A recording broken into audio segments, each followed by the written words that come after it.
Од Сдруженијето сметаат дека туризмот и во услови на ковид може да функционира и да даде добри резултати, но изостанува реализацијата на мерките. Затоа бараат средба и со премиерот на која би биле презентирани ваквите ставови и би се креирал планот за делување годинава. За сега, велат од Сдруженијето, нема оптимистички најави во однос на странските гости. Ситуацијата е неизвестна и се е на чекање. А исто така можам да додадам дека многу земји и во регионот и пошироко инвестираат многу повеќе.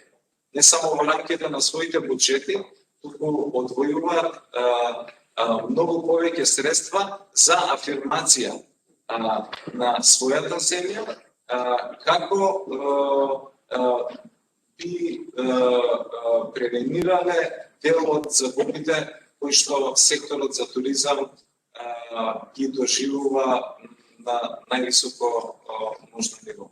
Тој информира дека Сдруженијето до владата доставило предлог за олеснување на постапката за субвенционирање. Предлогот е во процедура, но се уште не е во функција.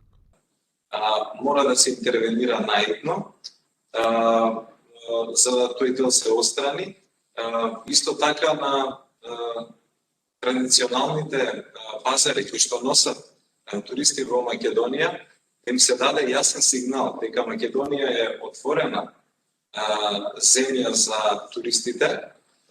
Овде мислам на земјите на Бенелукс, на земјите во регионот и во соседството.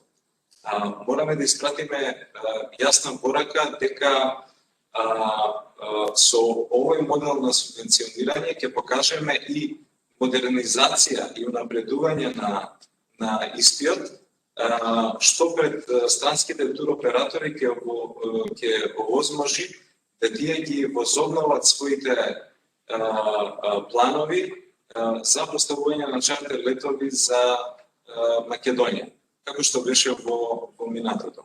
Друженијето смета дека домашниот пазар не располага со потенцијал кој може да го надомести отсуството на странски туристи. Загубите во хотелиерството лани надминале 90%.